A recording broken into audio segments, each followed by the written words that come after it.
दोस्तों, वंदे मातरम। अजूस्पर्मिया मीन्स नील स्पर्म्स। जब भी इसकी बात आती है तो अक्सर लोग घबरा जाते हैं, क्योंकि मेडिकल साइंस में इस रोग नहीं, इस डिसऑर्डर का कोई इलाज नहीं है। मैंने बल्कि रोग जानबूझकर कहा था, क्योंकि अक्सर इसे रोग की ही संज्ञा दी गई है। लेकिन अगर हम मेडिकल एस्ट्रोलॉजी की परिभाषा में कहें तो ये रोग नहीं है, ये एक डिसऑर्डर है।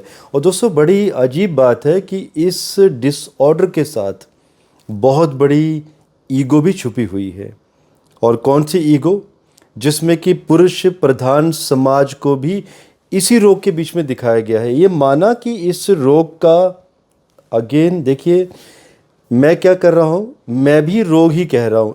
इतनी आदत पड़ गई है हमें इस रोग, इस डिज़ीज़ के बारे में सुनते सुनते, इसके बारे में इतना ज़्यादा सुनते हैं, इतना ज़्यादा विचार होता है। आप न्यूज़पेपर में पढ़िए, इंटरनेट में, वहाँ पर भी रोग, डिज़ीज़। तो देखिए, जब मैं खुद कह रहा हूँ कि ये डिसऑर्डर है, वहाँ पर मुझसे भी बार बार गलती हो रही है। मैं खुद वहाँ पर रोग कहने जा रहा हूँ। सोचिए तो कितना एक बड़ा हवा बना दिया गया है कि ये एक रोग है। रोग है ही नहीं, ये डिसऑर्डर है। तो क्षमा चाहूँगा मैं भी, अगर मेरे से भी बीच में गलती से अगर मैं बीच बीच में रोग कह दूँ। अब देखिए, माना कि इसका मेडिकल एस्ट्रोलॉजी में बहुत ही सिंपल तरीके से समाधान है, वो मैं बताऊंगा किस तरीके से समाधान है। और दुनिया की कोई भी साइंस, बल्कि मेडिकल साइंस भी डिनाई करती है कि अजूस्पर्मिया का कोई भी इलाज नहीं है, बल्कि आयुर्वेदा में भी किसी भी तरह का कोई इलाज उपलब्ध है ही नहीं। दवाइयाँ होती हैं, लोगों को थोड़ा सा फ़ायदा मिलता है, सेल्स थोड़े से मोर्टेलिटी में चले जाते हैं, 10 मिलियन सेल्स तक लोग पहुंचते भी हैं, लेकिन उसके बाद फिर से वही स्थिति दोबारा रिस्टोर हो जाती है। पुरुष प्रधान समाज की संज्ञा मैंने इसलिए दी है दोस्तों, और मैंने क्यों इस डिजीज़ नहीं बल्कि इस डिसऑर्डर को ईगो की संज्ञा इसलिए दी है, क्योंकि जब भी किसी जातक को ये डिसऑर्डर होती है, और पता कब चलता है सोचिए, मालूम तो तभी चलेगा ना जब आप फैमिली बनाने का प्लान कर रहे हों और आपको मालूम चले कि आप फैमिली बना ही नहीं पा रहे हों। अक्सर देखिए, आज भी हमारा जो समाज है, चाहे हम कितने पढ़े लिखे हो गए हैं, और चाहे और हमारे देश दुनिया में महिलाओं के राइट्स बहुत ज़्यादा बढ़ गए हैं, बल्कि हमसे, पुरुषों से बेहतर कर रही हैं महिलाएं। लीडरशिप की भी बात करें तो महिलाओं की लीडरशिप आज भी पुरुषों की लीडरशिप से कहीं ज़्यादा बेहतर है। लेकिन जब भी ऐसे मुद्दे आज भी किसी फैमिली में आते हैं, तो जो ठिकरा है ना, वो महिलाओं के सर पर ही फोड़ा जाता है कि कहीं ना कहीं उन्हीं में कोई ना कोई डिफिशियंसी है, जिसकी वजह से फैमिली आगे नहीं बढ़ पा रही है, वो कंसीव नहीं कर पा रही हैं। कोई ये विचार भी नहीं करना चाहेगा कि ये जो रोग है, ये जो डिसऑर्डर है, ये पुरुष को हो सकती है। और दोस्तों, मेरे एज ए मेडिकल एस्ट्रोलॉजर कहूँ, मेरे अभी तक एक्सपीरियंस में सबसे ज़्यादा जो परेशानी मैंने देखी है, पुरुषों में ही देखी गई है। 80% केसेस में जब कंसीविंग नहीं होती है, फैमिली नहीं बन पा रही होती है, तो 80% केसेस में आप सोचिए, महिलाएं रिस्पॉन्सिबल नहीं होती, बल्कि पुरुष रिस्पॉन्सिबल होते हैं।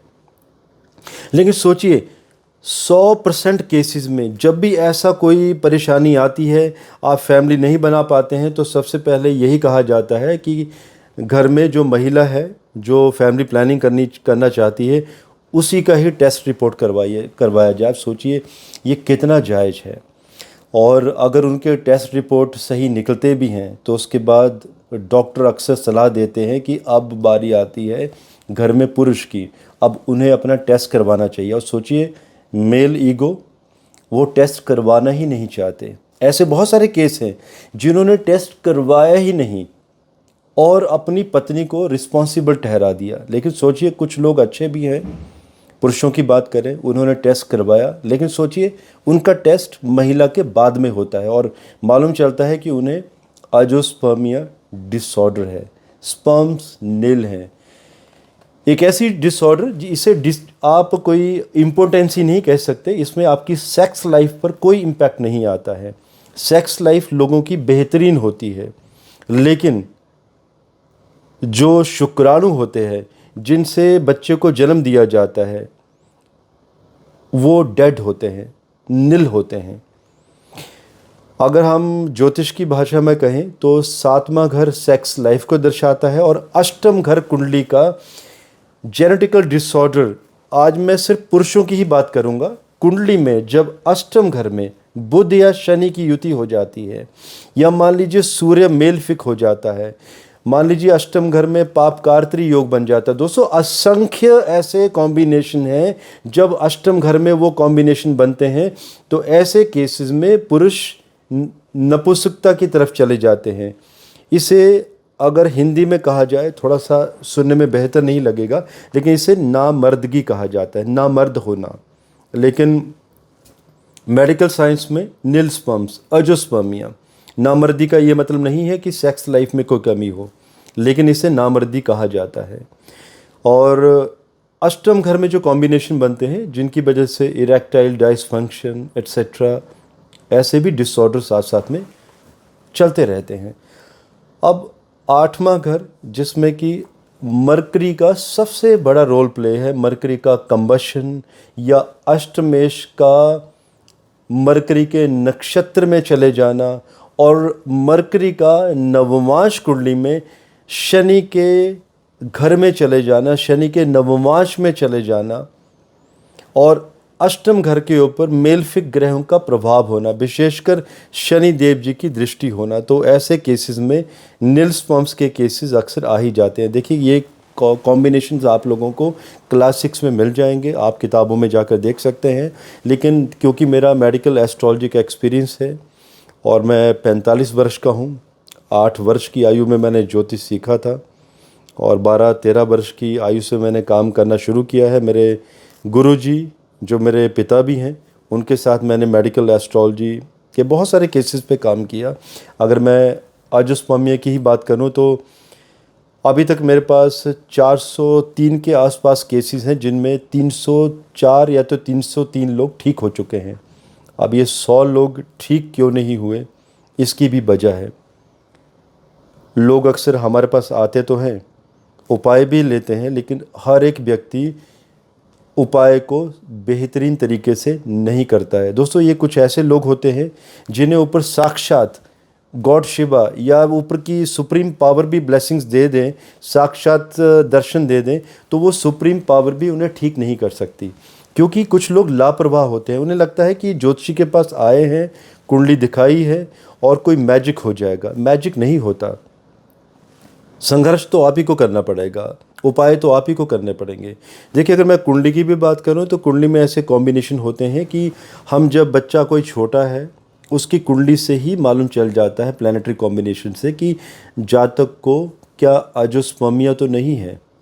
और ऐसे बच्चों को बचपन में ही उपाय दे दिए जाते हैं, पेरेंट्स को बता दिया जाता है कि ऐसे कौन से रेमेडियल करने हैं जिनकी वजह से ये बच्चे आने वाले समय में अपनी फैमिली चला सकें। बिकॉज़ ऐसे पुरुषों को मैंने डिप्रेशन में भी जाते हुए देखा है, सुसाइड अटेम्प्ट करते हुए भी देखा है, लेकिन जब इलाज की बात आती है तो वो इलाज करवाना ही नहीं चाहते, अपनी धर्मपत्नी के ऊपर ठिकरा फोड़ना चाहते हैं। सो देखिए, कुंडली में जब हमारे पास ऐसे केसेस आते हैं, हम फोरकास्ट से पहले भी बता देते हैं, और अक्सर ऐसे केसेस भी आते हैं जब किसी को हम बता देते हैं कि आपको अजोस्पर्मिया है। जब लोग यंग होते हैं 20-22 साल की उम्र में, उन्हें वो तकलीफ़ होती है सुनने में, लेकिन जब फैमिली बनाते हैं तब उन्हें हमारी याद आती है 10-12 वर्षों के बाद, क्योंकि पूरी दुनिया में इलाज करवा चुके होते हैं। तब आते हैं, हम उन्हें उपाय बताते हैं और वो ठीक भी हो जाते हैं। लेकिन ईगो बहुत बड़ी होती है, वो मानना नहीं चाहते कि उन्हें कोई ऐसी समस्या भी है। सो दोस्तों, कुंडली में हर एक कॉम्बिनेशन, हर एक प्रेडिक्शन निकाली जा सकती है, विचार किया जा सकता है, फोरकास्ट एडवांस में ही हो जाता है, उसके उपाय भी होते हैं। लेकिन यह है कि बहुत ज़रूरी है कि अगर आप ज्योतिष को मानते हैं तो आप किसी एस्ट्रोलॉजर से सलाह ज़रूर लें। अब क्वेश्चन आता है कि इलाज कैसे संभव है। मेडिकल एस्ट्रोलॉजी में ऐसे बहुत सारे सॉल्यूशन होते हैं जब जो कि कुंडली के विश्लेषण द्वारा जातक को बता दिए जाते हैं, ठीक हो जाते हैं लोग। सेल्स भी मोटेलिटी में चले जाते हैं, नील स्पर्म्स भी आपके 60 मिलियन से ऊपर चले जाते हैं, क्योंकि मिनिमम 60 मिलियन सेल्स चाहिए होते हैं एक जातक को फैमिली बनाने के लिए, और कई बार तो 10 मिलियन सेल्स से भी काम हो जाता है। लेकिन देखिए कुछ ऐसे केसेस भी हमारे पास आते हैं, जैसे मान लीजिए किसी की कुंडली आती है, और कुंडली के लिए कैसे संपर्क करना है, इसी वीडियो के नीचे डिस्क्रिप्शन बॉक्स में लिंक दिया हुआ है, हमारा सर्विस का लिंक, आप उसे क्लिक कर सकते हैं, आप ऑनलाइन सर्विस बुक कर सकते हैं। लेकिन अगर बाई चांस किसी को हमारे यहाँ से रिफ़ंड कर दिया जाएगा बिना किसी कम्युनिकेशन के, क्योंकि केसेस मैं खुद स्टडी करता हूँ एंड जातक को कॉल भी मैं खुद ही करता हूँ, video call, voice call, whatever, जो भी माध्यम सामने वाला पसंद करता है। लेकिन अगर किसी को रिफ़ंड कर दिया जाता है तो मान लीजिए कि वो जातक ठीक नहीं होगा। लेकिन हम ऐसे केसेस में डायरेक्ट कहते नहीं हैं, हम यही कहते हैं कि समय की पाबंदी है तो समय नहीं निकल पाएगा, या तो ये केस हमें समझ में नहीं आ रहा है। दोस्तों ऐसे केस में इसलिए भी होता है, रिफ़ंड करने के परेशानियां रेयर होती हैं, और उस केसेस में जब हमें ये मालूम चलता है कि कुंडली का 5वां घर, जिसमें कि किसी जातक के पास्ट लाइफ के दोषास बहुत ज़्यादा हैं, किसी ने किसी की संतान को कष्ट दिया हो, किसी की संतान को नष्ट कर दिया हो पूर्व जन्म में, जिसमें कि बहुत सारे शाप इन्वॉल्व होते हैं, नाग हत्या, पितृदोष, मातृदोष, भ्रातृदोष, मामा की हत्या, ब्रह्म दोष, प्रेत की हत्या या प्रेत को बांधना, जो लोग तांत्रिक क्रियाएं करते हैं, बहुत सारे दोष होते हैं। तो ऐसे केसेस में जब हमें मालूम चलता है कि वो जातक ठीक नहीं हो पाएगा क्योंकि दोष इतने ज़्यादा हैं, तो वी प्रेफर कि हम उन्हें रिफ़ंड कर दें। और ऐसा नहीं कि उपाय नहीं होते हैं, उपाय होते हैं, कई बार 5 या 10 वर्ष लग जाते हैं।